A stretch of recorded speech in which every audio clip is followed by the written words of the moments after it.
الحمد لله والصلاة والسلام على رسول الله وعلى آله وصحبه ومن والاه، وأشهد أن لا إله إلا الله وحده لا شريك له، وأشهد أن محمدا عبده ورسوله. در خدمت شما هستیم با مجموعه برنامه دفاع السنت. ما امروز بنابر این گذاشتیم که در کتاب، یعنی در مبحث و موضوع دفاع السنت به صحیح بخاری بپردازیم. صحیح بخاری که امام محلب بن ابی صفره آن را تهذیب نموده. تهذیبش کرده، یعنی آمده احادیثی که یعنی احادیث تکراری را حذف کرده و احادیث، یعنی تمام الفاظ اون احادیث تکراری را یک جا در اولین بار که اون حدیث ذکر می شود بیان می کند. یعنی همون روشی که امام مسلم انجام داده در صحیح خودش. البته امام مسلم تمام الفاظ و تمام روایت را آورده، این سندها را معین می کند. این حدیث امام بخاری از چند سند از چند طریق این حدیث را روایت نموده.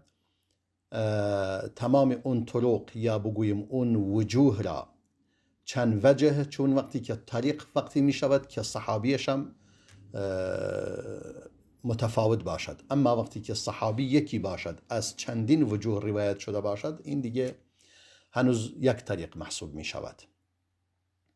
از چند وجه به یک صحابی منتهی می شود. حالا امام ابو صفره، محلب بن ابی صفره، صحیح بخاری را این گونه در آورده: المختصر النصیح فی تهذیب الكتاب الجامع الصحیح.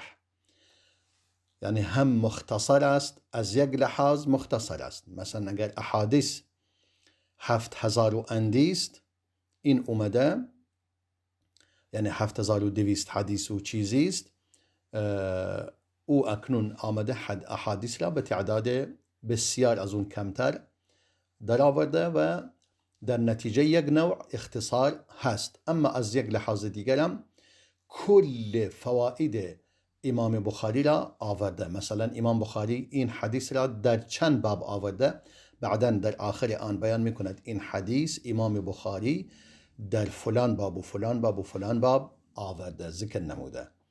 و مطالبی که، یعنی تمام فوائدی که امام بخاری اون حدیث را به خاطرش آورده حفظ نموده و در عین حال آن را اختصار کرده. دیگه اون حدیث را بار اول که ذکر می شود، همون بار اول حدیث را می آورد در تمام جاهای مختلف. مثلا انما الاعمال بالنیات چند بار ذکر شده در صحیح بخاری؟ 7 بار، اما نه کل حدیث. مثلا هر قسمتی از آن در جایی آورده برای مناسبت اون بابی که در اونجا مد نظر او بوده. ولی امام ابن ابی صفره می آمده در اولین حدیث صحیح بخاری انما الاعمال بالنیات است. این حدیث انما الاعمال بالنیات را در بار اول، همون حدیث اول آورده و الفاظ مختلفی که اگر در سندهای دیگر باشد، اون الفاظ مختلف که در اون 6 جای دیگر آورده، اون الفاظ را به اینجا اضافه نموده و اشاره کرده این لفظ مال کدوم یک از راویان است، از کدوم وجه این لفظ به این لفظ روایت شده، این را معین کرده. و بعدا در آخر گفته مثلا امام بخاری این حدیث را مثلا در کتاب الایمان آورده، در کتاب مثلا در بحث باب طلاق آورده، در باب هجرت آورده، در بابهای مختلف که آمده. این فوائدم را از دست نمی دهیم. در نتیجه من بر این باور شدم که این کتاب اگر یک بار کامل تدریس شود و کل احادیث صحیح بخاری بیان شود احساس میکنم خدمت بسیار بزرگی شده به جامعه اهل سنت و من حالا بنابر این گذاشتم که این صحیح بخاری را آغاز کنم به این صورت، به گونه ای که تکرار در آن نباشد که سبب ملال شود و خستگی شود و در عین حال کل احادیث را بیاوریم. حالا قبل از آن ما امام محلب بن ابی صفره را بشناسیم. در کتب تاریخ خیلی در مورد او نوشته نشده. مثلا به عنوان مثال امام ذهبی در کتاب تاریخ الاسلام خودش تاریخ الاسلام و وفیات المشاهیر والاعلام، در اینجا مطالبی در مورد آن او میگوید. مثلا در مجلد 9 صفحه 551 زیر شخص شماره آن 162، یعنی این 162مین نفری است که امام ذهبی در مورد او سخن میگوید.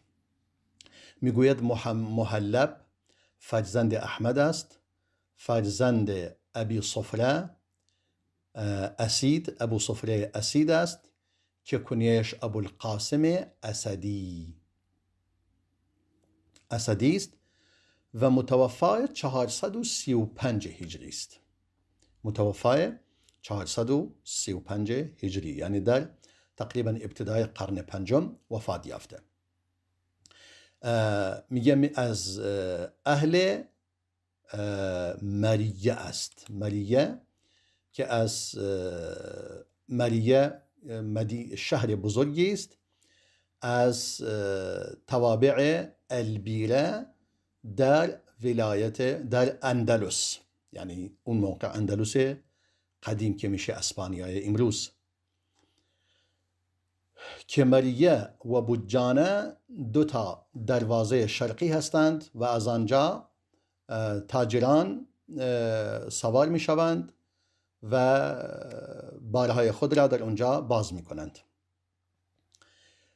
انگار بگویید مثل ترمینال امروز، یا مثلا بله مثل ترمینال امروز اینجوری گفته شود. ابوالقاسم همچنان که گفتیم اهل اندلس است، اهل اسپانیا. البته یک شخص دیگری وجود دارد به همین اسم، اما او متقدم است و جزء تابعین است.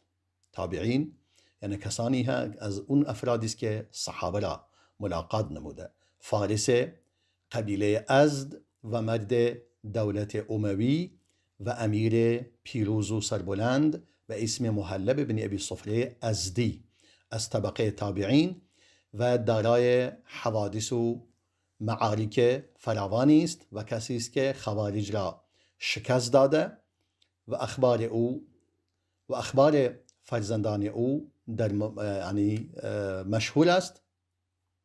اما افرادی که مثلا متوجه نیستند، آگاهی کمتری دارند، فکر میکنند این محلب همون محلب تابعی است. نه، اون امیر است، یکی از امرای دولت اموی بوده و یک مرد بسیار بزرگوار و این هم یک عالم بزرگواری است، اما متأخر از در ابتدای، یعنی در اواخر قرن چهارم زیسته و در اوائل قرن پنجم وفات یافته، یا بگوییم بیشتر در قرن اول بوده، یعنی قرن چهارم بوده و در یک سوم قرن پنجم وفات یافته.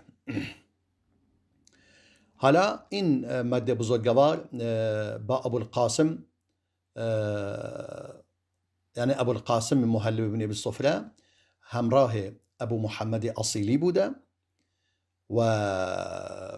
و کتاب‌های زیادی از او دریافت نموده و با او هم در واقع یعنی داماد ایشان می شود و دختر امام ابو محمد اصیلی را می گیرد و صحیح بخاری و موطأ امام مالک و سنن نسائی و کتاب‌های دیگری را از او دریافت می کند، یعنی علم بخاری را از اون یعنی طلب علم یعنی بخاری را میخواند پیش او. حالا ما امروز به لفظ خواندن به کار میبریم، ولی به هر صورت یعنی علم بخاری و موطأ مالک و سنن نسائی را از امام اصیلی دریافت کرده که یکی از راویان صحیح بخاری است.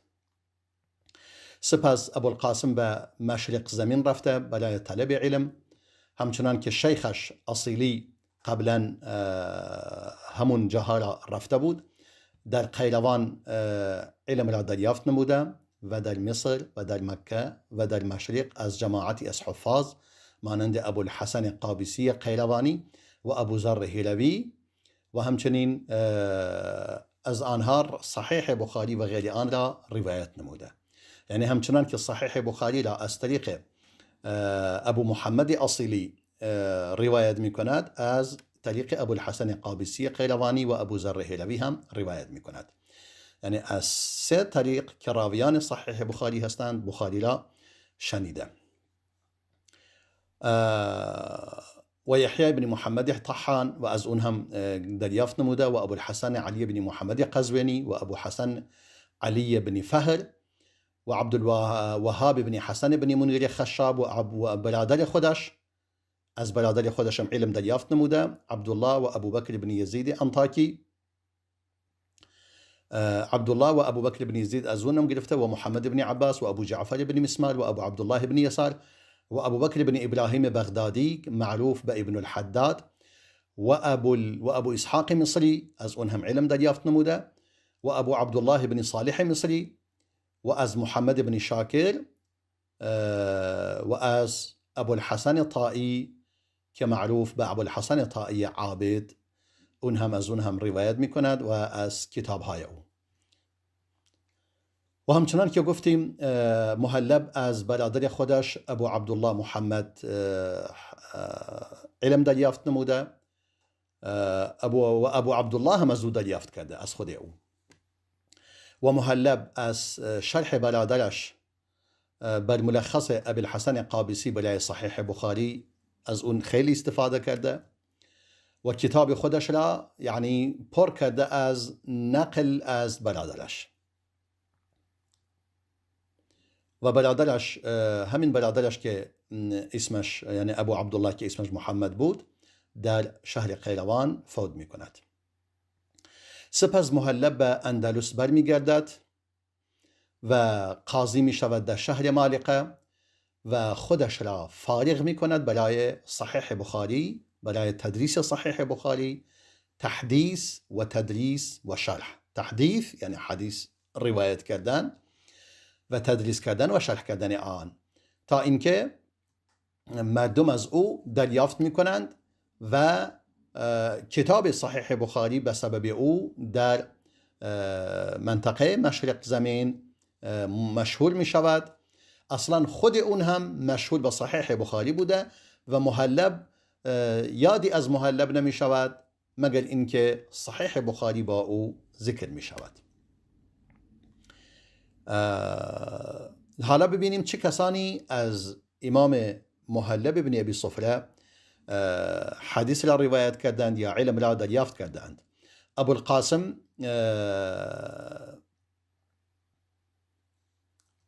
یعنی از امام ابوالقاسم که همون محلب باشد، امام محلب بن ابی صفره کنیش ابوالقاسم است، جماعتی از اهل علم در اندلس از او علم دریافت نموده اند، از جمله احمد بن رشیق تغلبی، احمد بن مروان بن قیصر اموی، ابراهیم بن خلف غسانی، طاهر بن هشام ازدی، عیسی بن محمد رعینی، محمد بن احمد بن حسان بیاسی، قاضی ابن المرابط که این کتاب را از او روایت می کند، و ابو عمر بن حذا و ابو العباس دلائي و حاتم طرابلسی و ابو عبدالله بن عابد، همه اینها علم را از او دریافت کرده اند و این کتاب را از او نقل می کنند. و علما، حالا ببینیم قول علما و مدح و ثنای علما در مورد امام ابن ابی صفره چگونه است. امام محلب یک هوش و ذکاوت خیلی خوبی به او داده شده بود و فهم خیلی خوبی، به گونه‌ای که بزرگان یاران بزرگ او و دوستان بزرگ او و کسانی از علما که در مورد زندگی نامه او نوشته‌اند او را به فصاحت و ذکاوت وصف نمودند. همچنان که در اونجا امام ذهبی در همون کتاب تاریخ الاسلام می‌فرماید و کان من اهل العلم والمعرفة والذکاء. میگه این شخص اهل علم بود، اهل معرفت بود و اهل ذکاوت بود، والعنایت التامه بالعلوم، و میگه اهمیت کاملی به علوم داده، یعنی به صورت کامل تمام وجود خود را در اختیار دریافت علم قرار داده است و کتاب را تألیف نموده، از جمله شرح صحیح بخاری و مردم از او این علم را دریافت نموده اند و قاضی شهر مریه شده و میگوید در سال در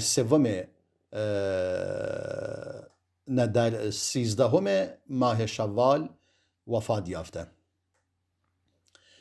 حالا این مثلا به عنوان نمونه امام ذهبی این گونه در مورد او میفرماید.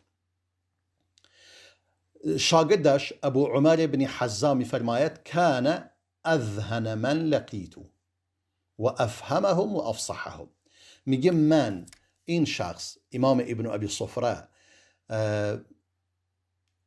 تیز هوشترین کسی بوده که من دیدم و با درکترین و فصیحترین فردی بوده که من تا به حال دیدم. و ابو الاصبغ بن سهل قاضی میگوید ابو القاسم از بزرگان یاران و شاگردان امام اصیلی است و به وسیله ابو القاسم کتاب بخاری در اندلس و در اسپانیا زنده شد، مشهور شد، چون این کتاب بر امام ابو محلب خونده میشد به قصد تفقه، به قصد اینکه آن را درک کنند و بفهمند، یعنی برایش میخوندند، میگفتند این حدیث برای ما شرح کن. در ایام زندگیش و آن را شرح نموده و آن را اختصار نموده و در خود کتاب صحیح بخاری یک کتاب مختصر مشهوری دارد که آن را اسم گذاری کرده به همین اسم، کتاب النصیح فی اختصار الصحیح، همین کتابی که الان در دست ماست و تعلیقات قشنگی و پاورقی های قشنگی بر روی آن گذاشته و نوشته. عیاض میگوید این شخص از اهل علم است، که از کسانی است که در علم رسوخ دارند و متفنن هست در فقه و حدیث و در عبارت و در نظر، یعنی هم از نظر علم نظری و هم نوشتاری و هم انشا و هم فقه و حدیث بسیار تواناست. و امام ابن بشکوال میگوید کان من اهل العلم والمعرفة والذكاء والفهم من اهل التفنن في العلوم والعنایة الكاملة بها. دقیقا مثل همون لفظی که امام ذهبی فرموده بود. میگه از اهل علم است، اهل معرفت و هوش و درک است و اهل تفنن در علوم. یعنی چی تفنن؟ یعنی به تمام فنون علم اهمیت داده و توجه کاملی داشته به علم و کتابی در شرح بخاری دارد و مردم از او گرفته‌اند و در شهر مریه قاضی شده. در نتیجه امام ابن ابی صفره کتابی که از او به جا مونده همین مختصر النصیح است و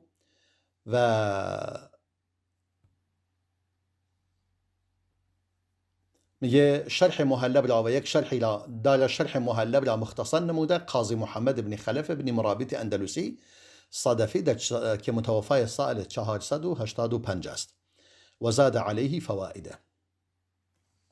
یعنی امام ابو محلب شرح محلب را مختصر نموده قاضی محمد این و زاد علیه فوائد، یعنی این کتاب او را اختصار نموده و چیزهای اضافه‌ای به آن افزوده. و ابو القاسم کتابی داره به اسم معجم شیوخش، یعنی یک معجمی است برای تمام اساتیدی که از آنها علم دریافت کرده. و امام محلب وفات یافته در تقریبا سال 436،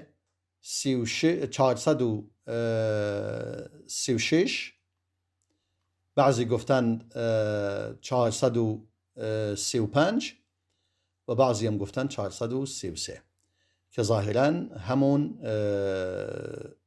433 یعنی همون اولی که گفتیم 36 شاید نزدیکتر باشد. به هر صورت فرق زیادی نمی کند، حالا سال 36 باشد یا 35 یا 33 خیلی تفاوت زیادی ندارد. این به صورت مختصر مواردی بود که در مورد زندگی امام ابن ابی صفره بیان نمودیم و اکنون به خود کتاب وارد اصل کتاب شویم. انشاءالله امیدوار هستم که بتوانیم از آن استفاده کنیم به صورت خوبی، چون واقعا صحیح بخاری بهترین کتاب، بهترین و صحیح ترین کتاب مسلمانان است بعد از قرآن. بعد از قرآن صحیح ترین کتابی که در اختیار مسلمانان وجود دارد صحیح امام بخاری است. و کسی هم صحیح بخاری ندارد، یعنی منظورم این است که به آن ایمان ندارد و چیزی از او دریافت نمی کند، دیگه این جزء اهل اسلام نیست، چون من گفتم صحیح ترین کتاب مسلمانان است. دیگه مسلمانان کتابی بهتر از این در اختیار ندارند.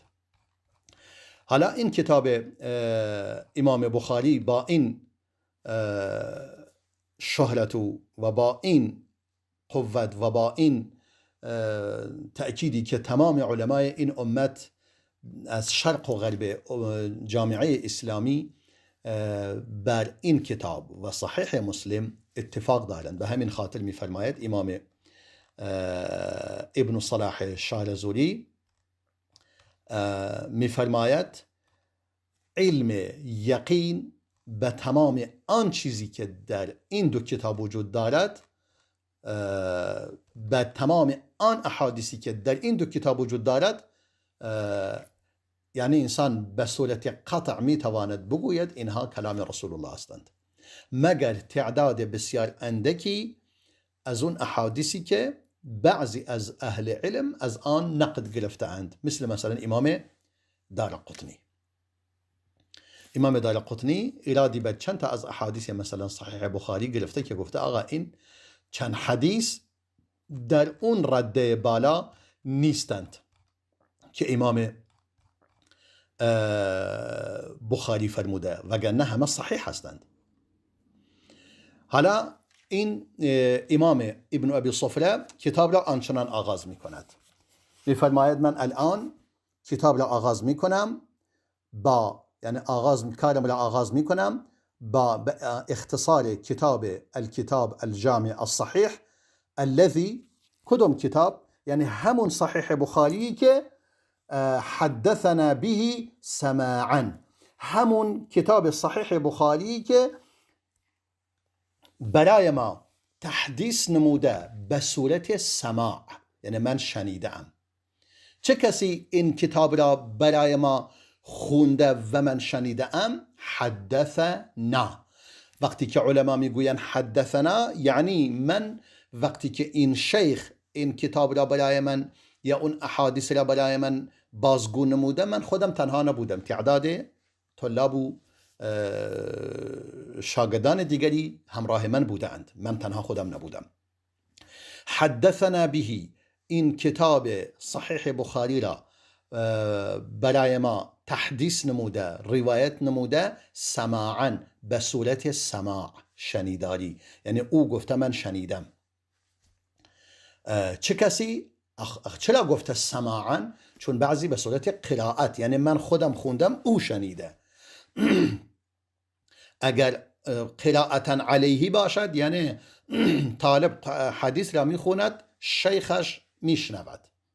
اما اگر شیخ بخواند، این دیگه طالب میشنود. به این صورت، چون به همین خاطر میگه من روایت میکنم، این تدقیق و دقتی است در روایت این مطلب. البته به نظرم الان یک میان برنامه نگاه کنیم و باز هم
عزیز و گرامی، ما گفتیم الان یعنی به اصل سند امام محلب میرسیم که امام محلب بن ابی صفره این صحیح بخاری را از چه طریقی شنیده و چگونه به دست او رسیده. میفرماید حافظ ابو عبدالله فرزند ابراهیم فرزند محمد فرزند جعفر اصیلی رضی الله عنه و ارضاه میفرماید این صحیح بخاری را برای من روایت کرده و من به صورت صوتی از او شنیدم. یعنی او خوانده من شنیدم و کتابم جلوی دستش است. که خدا از او راضی باشد، رضی الله عنه و ارضاه، و او را راضی گرداند. میگه این لفظی که الان من روایت میکنم از صحیح بخاری لفظی است از امام اصیلی شنیده ام. این اصیلی چه کسی بود؟ الفقیه الحافظ. فقیه هست، حافظ است. فقیه دیگه مشخصه، یعنی یکی از فقها. حافظم هست، این دیگه لقب بسیار بالای محدثین است. برای کسی اطلاق می شود که درجه بالایی دارد از علم حدیث و احادیث بسیار زیادی را حفظ دارد. یا بگوییم احادیثی که یعنی چیزی تقریبا از دستش مگر اندک بسیار کمی، مگر وگرنه اطلاع کافی بر اهم احادیث دارد. کنیش ابو محمد است، اسمش عبدالله بن ابراهیم بن محمد بن جعفر اصیلی است، خدا از او راضی باشد. و میفرماید ولم الق مثله. امام بن ابی صفره میفرماید من شخصی مثل او ندیدم در زندگیم. و همچنین و حدثنا به ایضا، و باز هم این صحیح بخاری را کسی دیگر برای ما روایت نموده. اونم چه کسی است؟ شیخ الفقیه الفاضل ابو الحسن. در نگاه میکنید در اینجا القابی که برای امام اصلی به کار برد خیلی بیشتر و دقیق تر بود. یعنی شما باید توجه کنید، اهل علم القابی که برای همدیگر به کار میبرند دیگه اون القاب است که ارزش اون انسان را نشان میدهد که در چه جایگاهی بوده. در اینجا میگوید الشیخ الفقیه، یعنی به فقیه بودنش باز اعتراف دارد. الفاضل، بزرگوار. دیگه مثل اون نگفت الحافظ، حتما در اون حد نبوده.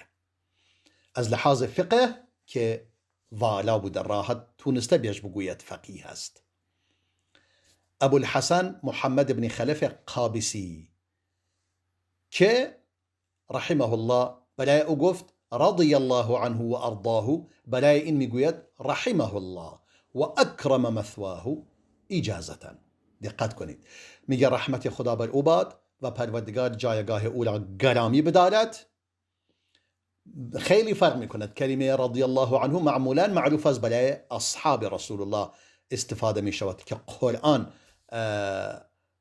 رضی الله عنه را برای صحابه بکار برده و این هم اینقدر نزد او والا بوده که رضی الله عنه برای امام اصلی بکار برده. ولی برای این رحمه الله و اکرم مثواه اجازتا، میگه من از حالا این از چه طریقی من اینو از او روایت میکنم از قابسی؟ به صورت اجازه، یعنی او به من اجازه روایتش داده. قالا، دوتایشون یعنی هم امام اصیلی و هم امام قابسی هر دو فرمودند، اونا از خودشون از چه کسی شنیده بودند؟ حدثنا ابو زید محمد بن احمد المروزی. فرمود ابو زید این کتاب را برای ما روایت نمود، یعنی صحیح بخاری. ابو زید چه کسی است؟ محمد بن احمد مروزی، اهل مرو بوده. قال، اون هم فرمود خیلی خوب، ابو زید از چه کسی روایت میکند و از چه کسی شنیده؟ از محمد بن یوسف فربری. محمد بن یوسف فربری که راوی مستقیم صحیح بخاری است. محمد فیلبری از چه کسی دیگه؟ از امام بخاری. قال حدثنا محمد بن اسماعیل البخاری رضی الله عنه. اون هم آنچنان فرمود محمد بن اسماعیل بخاری این کتاب را برای ما روایت نمود، رضی الله عنه، رضای خدا بر او باد.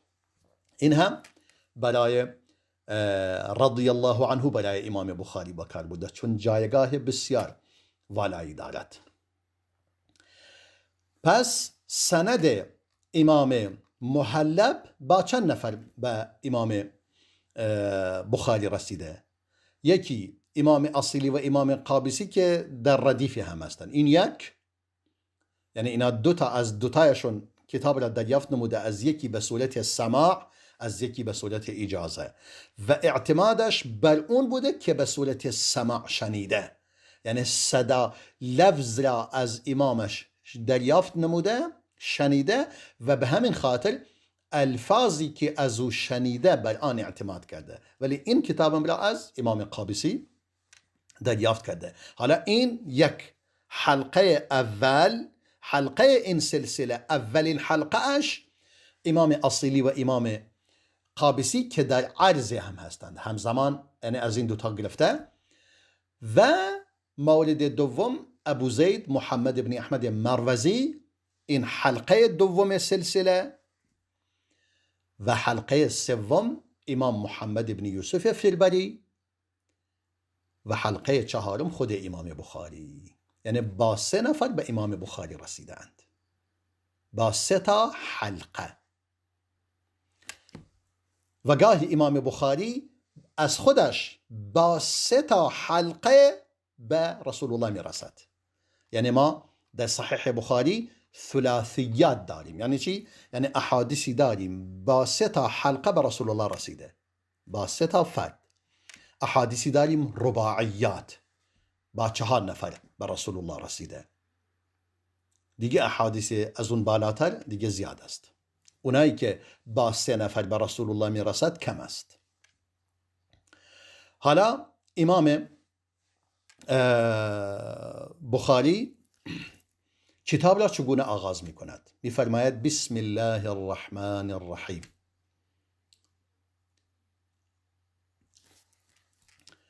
البته اگر ما یک چشمی هم، یعنی یک اشاراتی هم به خود این اساتیدی که اسمشون آوردیم بیندازیم بد نیست، یعنی اشارات کوتاهی به ترجمه این مردان بزرگوارم بیندازیم، به نظر من خیلی خوب میشه که بعداً در جلسه بعدی وارد اصل کتاب شویم.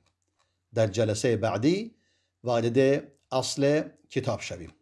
امام اصیلی حداقل یک اشاره به زندگیش داشته باشیم، یک مقدار او را معرفی کنیم. ابو محمد اصیلی که اسمش عبدالله فرزند ابراهیم فرزند محمد، اصلش از کوله شذونه، یعنی از ناحیه، از مثلا میگوییم بخش شذونه، و از اونجا پدرش او را با خودش برد به اصیله، از سرزمین مغرب، یعنی سرزمین غرب دیگه، مراکش و اینها. در اونجا سکونت نمود و ابو محمد در اونجا، یعنی همون ابو محمد اصیلی که میگوییم، در آنجا پرورش یافت. سپس به سمت شهر قرطبه رفت و در آنجا فتفقه بشیخیها اللؤلؤی و ابی ابراهیم، در اونجا علم فقه را دریافت نمود نزد 2 تا شیخش، لؤلؤی و ابی ابراهیم. بعضی میگویند نه، متولد شده از خود اصیله، متولد شده در سال 324، یعنی ابتدای قرن 4 متولد شده. چون فرادی میگوید من از او شنیدم، میگفت من وارد شهر قرطبه شدم سال 342 در حالی که 18 سال سن داشتم و در اونجا علم دریافت نمودم از احمد بن مطرف و احمد بن سعید و محمد بن معاویه قرشی و ابوبکر لؤلؤی و ابی ابراهیم و از اونجا مسافرت نمودم به سمت وادی الحجاره، دره سنگها، به سوی یعنی منطقه بوده به اسم وادی الحجاره نزد وهب بن مسره و از او علم دریافت نمودم و نزد او 7 ماه ماندم، یعنی از او علم دریافت کرده. و ابن عائد که شاگرد اصیلی بوده میگوید او ابو محمد در قرطبه علم فقه را دریافت نمود از همان زمان کودکیش از 2 شیخش در اصیلی، از لؤلؤی و ابی ابراهیم، و از ابن حزم علم دریافت کرده و ابن المشات و قاضی ابن سلیم و از ابان بن عیسی بن دینار اصغر و از امثال آنها. و از وهب بن مسره علم دریافت نموده در وادی الحجاره و از ابن فلحون در بیجانه. به هر صورت این مطالب به نظرم مسائل در موردش خیلی زیاده و شیوخ فراوانی داشته و علمای غرب و علمای مشرق و اینها را بالاخره نزد همه اینها رفته و علم دریافت نموده، از جمله از عبدالوارث بن سفیان بن جبرون بن سلیمان که به معروف از به حبیب و اسند عنه الاصیلی فی غیر موضع من کتاب الدلائل، میگه در کتاب الدلائلش سندش را از طریق او روایت میکند و همچنین علمای زیادی که تقریبا نمیخوام به همهشون بپردازم. بیایم به مطلبی برسیم که ببینیم علما در مورد ایشون چی گفتند.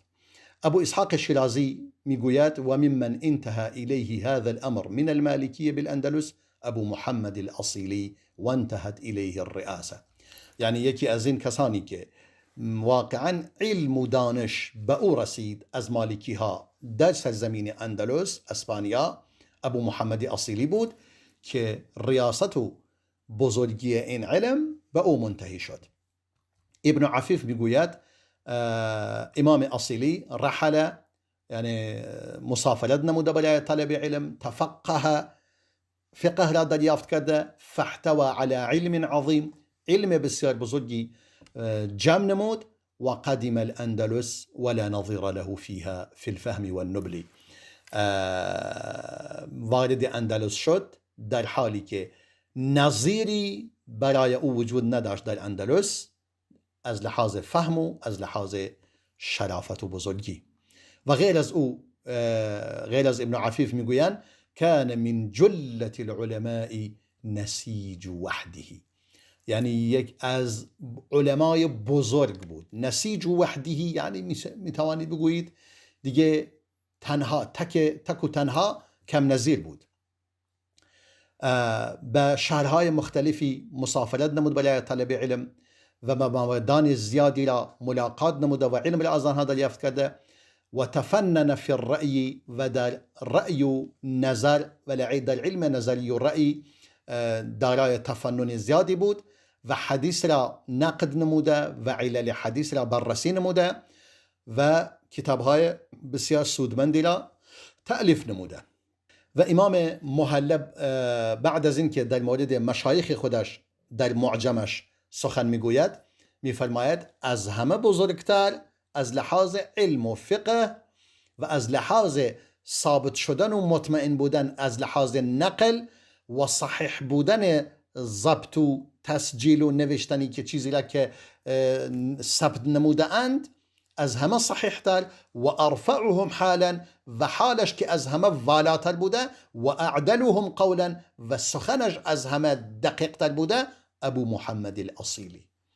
ماشاء الله در این جمله تمام فضائل و بزرگی اون شخص را بیان می کند که در میان علمایی که من از آنها علم دریافت کردم دیگه از اصیلی یعنی مثل اصیلی وجود نداشته. ابن حیان می فرماید ابو محمد در حفظ حدیث و در شناخت رجال حدیث و در تدقیق در نقل، دقت در نقل و در تیزبینی و در حفظ اصول حدیث و در مهارت و نبوغ در رأی اهل مدینه، اهل شهر، و در برخاستن به مذهب مالکی و مجادله و دفاع کردن از آن بر اصول بغدادی ها، فردا لا نظیر له فی زمانه. میگه شخصی بود از این لحاظ تمام این موارد که در زمان خود نظیری نداشته. امام ذهبی میفرماید الامام شیخ المالکی عالم الاندلس. میفرماید امام اصیلی امام است، شیخ مالکی هاست و عالم اندلس است، یعنی دیگه بهتر از اون نداریم. و ابو یحیی ابن اشج که اهل مشرق بود، هنگامی که وارد اندلس می شود، در حالی که کسی بود که بخاری را روایت می کرد، از او سوال شد که بخاری برای اونها روایت کند. فقال لا يراني الله احدث به والاصیلی حی ابدا. فرمود خداوند متعال منو نخواهد دید، یعنی از من قبول نمی کند که من بیایم تحدیث کنم، حدیث رو روایت کنم در حالی که اصیلی هنوز زنده است. امکان ندارد چنین چیزی. تا اصیلی زنده است من چنین شایستگی ندارم. این مطالب واضح واقعا بیان می کند و مشخصه دیگه، خیلی زیاده. من الان هرچی بگویم به نظر من نمیتونم حقیقت واقعیت این مرد بزرگوار را بیان کنم. در نتیجه این اصیلی بوده که امام محلب صحیح بخاری را از او شنیده. حالا ابوالحسن قابسی هم که چون از ابوالحسن قابسی گرفته و از امام اصیلی. ابوالحسن اسمش علی فرزند محمد بن خلف معافری از اهل قیروان است، همون شهر معروف در تونس. قیروان الان در تونس واقع شده. مغرب اون موقع یعنی خود الجزائر، خود تونس، خود لیبی، مراکش، این مناطق همه به آن گفته می شود مغرب اسلامی و خود اندلس هم، یعنی همون اسپانیای امروز.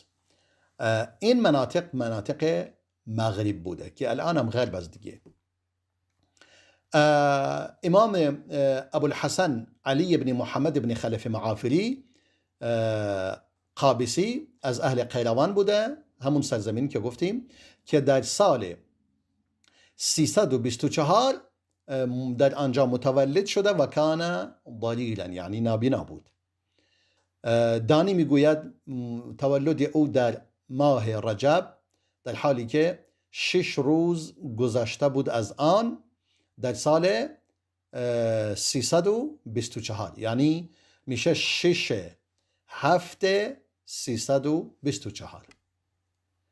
روز 6م ماه 7م سال 324، یعنی ابتدای قرن 4 متولد شده.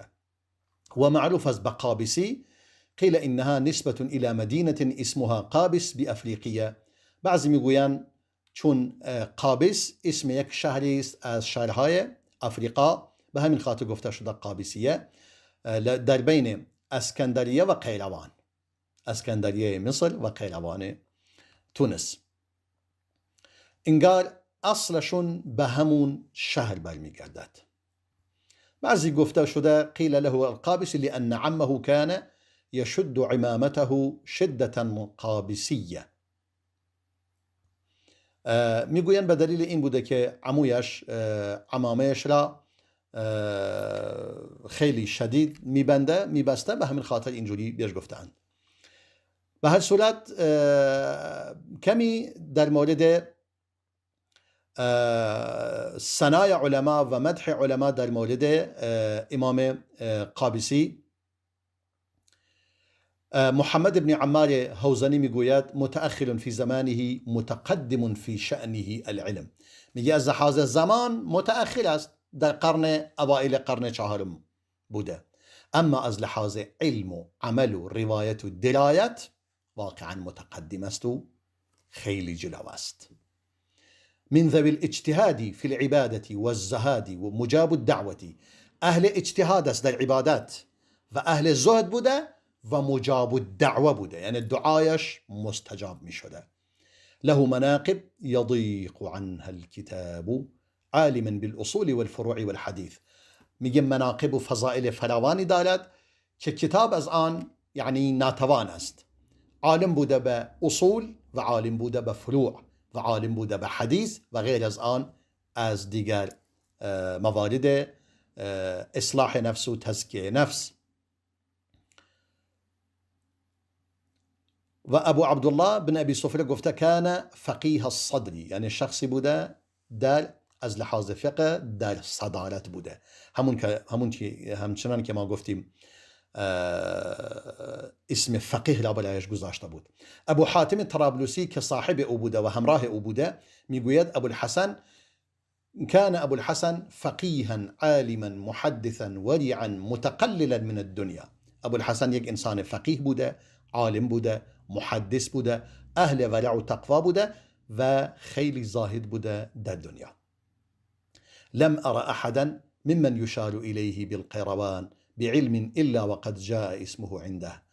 میگه من کسی را ندیدم که در قیروان به عنوان اهل علم به او اشاره شود مگر اینکه این مرد بزرگوار در کنارشم اسمش آورده شده. یعترف الجمیع بحقه ولا ينكر فضله. تمام مردم به حق او اعتراف میکنند و فضیلت و بزرگی او انکار ناپذیر است. و ابو الحسن میگه کان ابو الحسن رحمه الله واسع الروایتی، میگه روایت فراوانی داشته. عالما بالحديث وعلله ورجاله، عالم به حدیث بوده، به علل حدیث و به رجال حدیث. فقیها اصولیا متکلما مؤلفا جیدا، فقیه اصولی بوده و متکلم هم بوده در مسائل عقیده و مؤلف هم بوده و مؤلف مجیدی بوده، یعنی نویسنده بسیار توانایی بوده. و کان من الصالحین المتقین الزاهدین الخائفین، از مردان صالح و اهل تقوا و اهل زهد و اهل خوف بوده و اهل علم اولا احترام میگذاشتند، اولا تعظیم مینمودند. مطالب خیلی زیاد است و به نظرم به این مقدار اکتفا میکنیم به این مطالب و انشاءالله برای جلسه بعد به اصل کتاب میپردازیم، چون همین مقدمه کافی است که ما بدونیم این کتاب از کجا به دست ما رسیده و چه کسانی این کتاب بزرگ را به دست ما رسانده اند و این مهمترین چیزی است که ما برای من روشن شود. این برای رساندن این دین خدا و سنت رسول خدا صلی الله علیه وسلم چه علمایی زحمت کشیده اند و چه عالمانی زحمت کشیده اند و چه کسانی حاملان این دین بوده اند و به دست ما رسانده اند. به همین خاطر دیگه ما با خیال راحت می توانیم سنت رسول خدا را صلی الله علیه و سلم بپذیریم و قبول کنیم و دنبالش باشیم و هنگامی که چیزی که در سنت رسول الله بیان شد سمعا و طاعتا آن را بپذیریم بدون هیچ گونه کم و کاستی. در اینجا همه شما را به خداوند بزرگ و ذوالجلال می سپارم و السلام علیکم و رحمت الله